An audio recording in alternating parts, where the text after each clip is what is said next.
There's no ground. He's dead. He died. He died there. Oh no, I'm now getting a thorough reminder of the fact that there was a waterfall right behind me. The human brain will always realize crucial facts once put into catastrophic situation. It'll never be able to identify the cause of that phenomenon. I'm going straight into the waterfall. Irk. Oh, that's the sound I wanted to make when he dies. I fall right in. Good. You deserve it. I hate you, Hiroto. Ion Coma.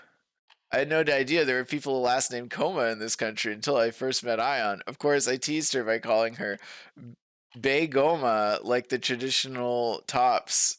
She would then proceed to hit me. What a childhood friendship. The day we first met, I took on physical attacks to an egregious degree, and I ran for dear life. Even if I persevered after and won, I couldn't very well tell my parents, yes, the girl next door beat me up, nor could I tell anybody else about what happened. Then the morning of the following day, I met Ion by the river, and she dabs my swollen face in ointment that she brought from her house. She said she didn't know how to make friends with boys around her age, so she slugs them instead. This is in no way planned, but it is pretty much how Ion and me got to be on good terms. Okay. I would never have imagined in my wildest dreams that I would later develop into her slugging me with her tail, though. And that's how I died. The sound of coursing waterfall passes through my eardrums, stimulating my very bones. It's a wonder of nature. It really does feel like they're tickling my eardrums. Man, it's really tickling me. I open my eyes and raise myself up. A beautiful aquatic harmony enters my eardrums. There's a bunch of water lodged in my ears. God, the heck? I pick up my glasses lying on the ground by my side and take a look at my surroundings. Hey, it's Ion. She feels bad about trying to kill you, because she's not terrible.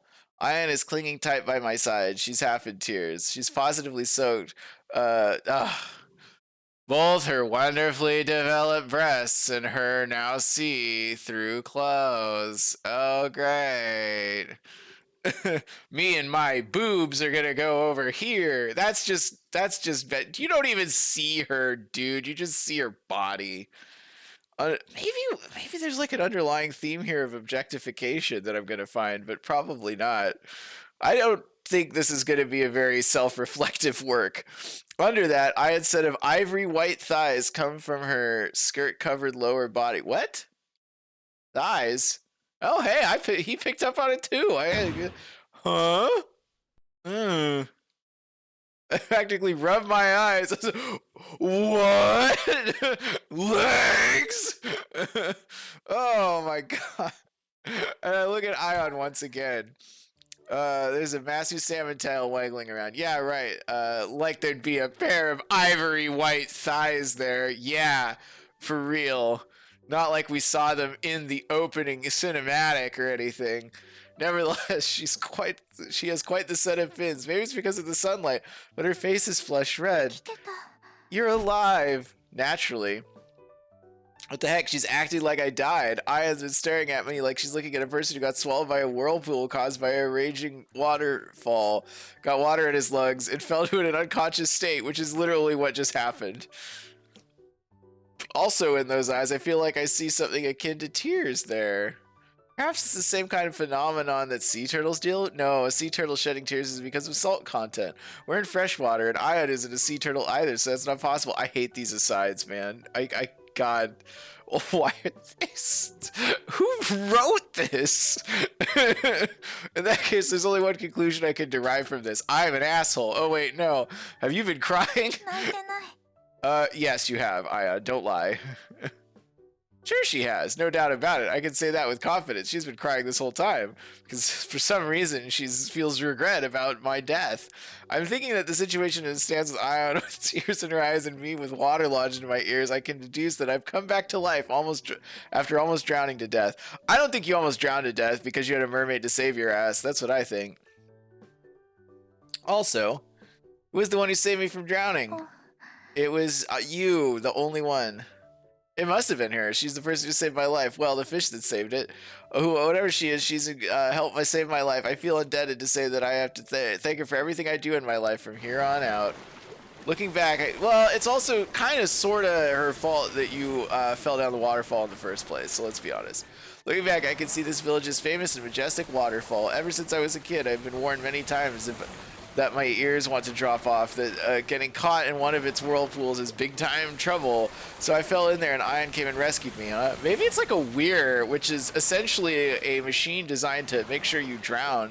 So I think, it's probably weir-like. What do I do? I think that a mermaid would save my life. To think that a mermaid would save my life in a river, to say that is unimaginable would be a gross understatement. Should I deal with this scientifically, or maybe I should deal with it legally? Yes, I would love to hear the court case. First things first, I bow my head. Oh, stop that. I'm not sure what my expression should be in this sort of situation. I think you should just laugh and smile. Wow, wow, you sound like Waluigi. Don't laugh. Yeah, I agree. Then what should I do? You may have saved my life, but you're being selfish, unreasonable even. You see, this is why mermaids... Oh, wait, I don't know enough about mermaids to say this is why mermaids or anything. Yeah, you don't, pal. You don't know what it's like. You don't know what it's like to be part fish. It's the worst. Are you in pain anywhere? My ears hurt, yeah. Oh, no.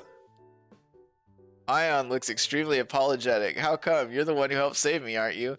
Some water logged in my ears is a bit. Some water lodged in my ears isn't a big deal. Something like that isn't a big blow to a human. So quit worrying about it. Yeah, it was your fault, but I mean, he was kind of being an asshole. If you're going to keep me depressed, well, if you're going to keep me being depressed like that, in spite of you saving me from drowning, then I'm going to be at a loss as to what to do myself. You'll die? What? Huh? Ion jumps to the water and proceeds to sink then.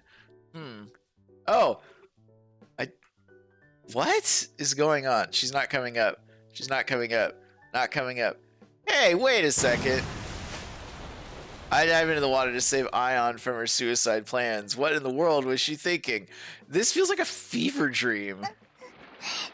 Don't look at me. Come on, don't cry. Let go of me. You plan on diving in again? Also, she can breathe underwater, so it doesn't really matter. The mermaid flounders around in my arms. It seems that she wasn't seriously trying to kill herself. On a closer look, it was just a fish diving into water, wasn't it? I wonder why I thought she was in peril. She has ended up being in a situation of me forcibly embracing a girl who doesn't like it. This is not... No. Maybe it's because I'm in the water, but my nerves are settled, and clinging to her like this feels really good. I bet it does, Hiroto. Don't tell me she's going to try and sue her childhood friend, right? I'm at the age where legal measures are way scarier than scientific ones. Okay. I'm at an age where legal remedy is terrifying because of my many crimes. Huh, she's calmed herself down. Phew. I emerge from the river with Ion on my arms, sitting her down on a rocky patch, after which I sit with her back to back.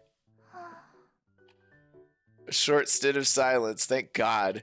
I'm at a loss of what I should be saying instead of just sit here spacing out. The sound of the crashing waterfall is music to my ears. I fell into that big waterfall before. If it weren't so deep, I probably would have collided against somewhere down there and bit the dust. And thinking about it, I may have dropped in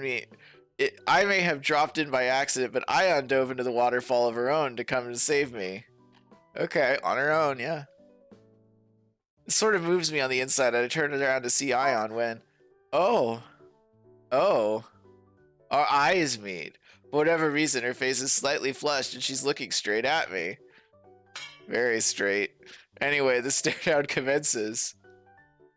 She's got demon eyes. That's creepy. Ion does not stare right at me. Does nothing but stare right at me. She brings her face closer as she does. Now I have a good look at them. Those gill fins of hers are really pretty. Oh no, he's becoming an ichthyophile.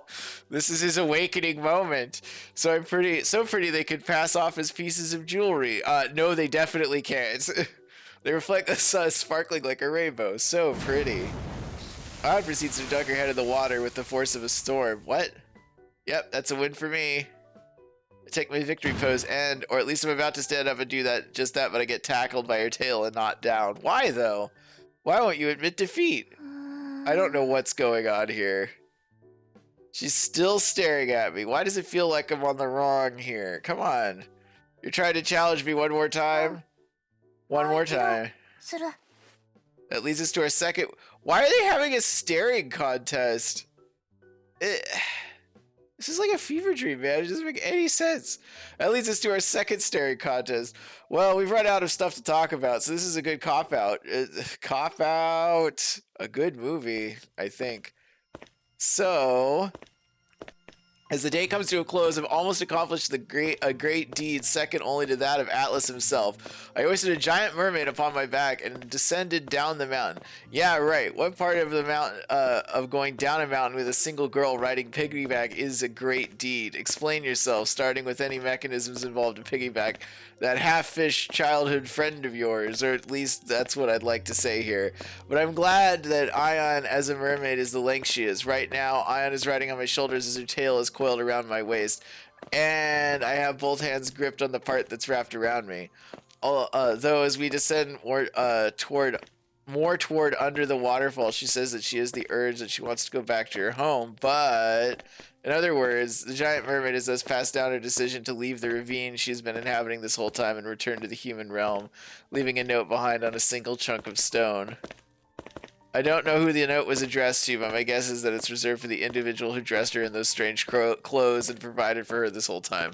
I swear, intentionally dressing a water-dwelling mermaid... A water-dwelling... It's like, I swear intentionally dressing a water-dwelling mermaid clothes that cling so tight when they're wet. I can't believe that such scientific perverts, you're a scientific pervert, exist in this world. I'd feel like I get along with that person really well. Yes, you would. You would, because it was you. You just don't remember. Hiroto, it's always been you. Putting that aside, I expected from someone who spends all their time dipped in water. Her clothes are mighty clean. I have to give it up as to whether she's been I have to give it up to whoever has been taking care of her, living underwater this whole time. No, if they so happen to be a man, then I've got to give him a good sock across the jaw. If they want Ayan, they'll have to go through me first. I feel the same way a brother or dad would towards your childhood friend is a quintessential... Feeling the same way a brother or dad would towards your childhood friend is a quintessential function of being a man. That's a normal thing to do, to want to do a violence. That's very normal, and that's just... No, it's not. It's not normal. What's wrong with this guy? Ayan would give me an answer as to when or how in the world she ended up as a mermaid. Maybe she'll simply tell me in time, or maybe she'd rather not touch on the subject, but either way, I'm not sure. In any case, I'll leave the matter be. Besides that, why haven't you gone back home this entire time? Yeah, why haven't you? I say in a tone akin to a teacher scolding a student, a tone that would make this person on the receiving end want to apologize immediately. Are you saying to scuttle over there? Oh yeah, how? Yeah, there's no way to get there. Giving it a try never hurt. Giving it a try, young one. No, young guppy. You could always scuttle your way back home with a smile on your... What? Scuttling hurts. It's no joke. I agree. That would probably suck. So you've tried, right? Then again, if you ride the river all the way down, it eventually leads out to the village, you know? She did not know that. Silence. Am I getting nowhere with her? Oh, she's afraid. That's reasonable. Huh? The waterfall. I'm afraid of it. Oh, she couldn't go down the waterfall, but what it took was realizing she might get tried for murder. So that means she was afraid of that waterfall and wasn't able to get down? Are you telling me a huge mermaid like that can't overcome her fears over gravitational acceleration? Quit fibbing. You jumped in there not even a second ago, except it was like all day ago. That was because you were in danger, Hiroto. Huh? What? Her tail whips across... Why? The moisture... and her tail whips across my face. The moisture of her tail fogs up my glasses. Not sure if should admit I've been liking that feeling or not. Oh... Anyway, this is your house. Same old spot. You remember where it is? Well, yeah, it's right next to my house. Or wrong phrasing. I think I heard your family move someplace else once mine moved out or something. Oh. Ion's mouth goes agape for an instant, and then slap, slap with the tail. Her tail once again flips up, slapping me. I just want to picture like a cartoonist, like tail slap, like that. That's what I want. Her tail once again flips up, slapping me in the face. My crooked glasses end up back to normal. Never expected her to have such perfect control of her tail while riding on someone's back. It doesn't hurt, but it does feel weird, almost like I'm getting kicked by a pair of feet. For some reason, at this rate, I'm going to unlock some rather new sensations. Oh, I don't want to know about new sensations. Ahem. Ah, that fishy smell, still there. I continue to carry Eye on my back down the mountain until... Hiroto, yeah? Do you have a girlfriend, Hiroto? You don't want to be his girlfriend. It's a bad idea. It's just a bad idea. Well, you want what you want, but it's a bad idea to be his boy or girlfriend. I don't know what they are. Don't go out with this guy. He's bad. What a sudden question. Ion covers her face up in my back, making her expression invisible. My childhood friend, who I've reconnected with after 10 years, is suddenly asking me if I have a girlfriend, which means it has to. Yep, I've got it. If I just answer nope, I don't have one, then so you don't have a girlfriend. You oblivious dumbass. Why would she ask if I have a girlfriend? Yeah, that's a really good question. In this context, based on what we've seen and the fact this is a dating sim, she's asking because she would like to be his girlfriend. Anyway, if I just answered nope, I don't have one, then so you don't have a girlfriend. I've been thinking that for the past 10 years. Oh yeah, she's definitely setting me up to get teased. A high level setup only that childhood friend could manage. Kudos, Ion, kudos. Oh yeah, I've got it. No, you don't. No one would go out with you, Hiroto. That's right, I'm currently in a relationship with science. Ah yes, fluid mechanics and organic molecular science are my lucky ladies. We're in a polycule, and I know all about that because of chemistry. Well, biology and earth sciences are pretty far removed from my major, so maybe we're just friends. Oh god, I hate him. I'm not telling a lie here. Phew, anyway, I'm successfully out of that setup. For a little while, I simply walk without saying a word. The mountain path is almost at an end, and the village is almost at an end with the village in sight. The setting sun has been illuminating the mountain range for quite some time, but has long since been replaced with a cloak of darkness. Night always comes early for the places in the countryside. My guess is because there are barely any houses around that are lit up. It assures me that I needn't worry about any rumors spreading around that a young man walking around piggybacking a mermaid. Ah, boy, I'm cold. I'm starving. I want to hurry home so I can get some grub. I've spent the whole day in a spirited frenzy with Ion that I've neglected eating anything, which is making my muscles yearn for some carbohydrates. Carbohydrate. Not only that, but I'm stuck in my heavy labor carrying this mermaid down the mountainside. I want to give up and get some shut-eye. To put it briefly, I wouldn't be surprised. God, he's so verbose. They could have cut out like 80% of this dialogue and I would have gotten the same impression of this character. I wouldn't be surprised if I were just to pass out right now. I've got blisters on my feet now, I'm positive. And am I ever glad that I trained my body in after-school clubs, like was mentioned before. I don't need to be reminded again. If I went straight home after school, I'd probably be a dead man right now. You'd be dead if your not girlfriend had saved your life, bro. Somewhere along the way, Ion is dozed off with her arms wrapped around my neck. Her body has dried out and gotten pretty arid. Yeah, because she's a fish. It would seem that just because she's turned into a fish doesn't mean that her body temperature has gotten any lower in suit. Okay. As all this transpires, we're at my house. Oh, wow. I wish I had a house. Oh, God. We had left the house with those lights still on. Daytime in the country is so bright that it's hard to tell whether the lights are on or off. Wait, what? For 10 years the lights have been on? I don't think so. For some resentment, with a huge hole left in the electric bill, I start shaking Ion awake. Not waking up. Judging from how she's snoozing like that, my guess is that she's in a deep sleep, and judging from the temperature of the supple sensation against my back, I'm certain of it. Okay. Aren't fishes supposed to be poikilotherms, organisms with varying body temperatures? Her lower body is all fish, but as for why her general disposition stayed human, I have no means of finding that out. dude, nothing applies here. She's a mermaid. It's all fairy magic, bro. I see my house here. Ian's house should be right next to mine, but I see neither hide nor hair of it. There's just a vacant patch of land there. She's the house. She got turned into a mermaid, and what was the house? I don't know. Apparently, Ion's family moved after I moved, so of course the possibility they may have lost their house remains, but I've been told that they didn't move outside of the village, so where in the world did her parents end up going off to? They just picked up the house and they threw it in the river! Huh? Parents? Hiroto. Come to think of it, what are Ion's parents even like? There's no possible way I can't remember any details of my childhood's friends' parents, considering they lived right next door for the longest time. I remember Ion's father, I think. If memory serves, when Ion was a kid, she would stay out late playing. Her old man would suddenly come running up, taking her back home. As far as I recollect, she had an extremely doting dad.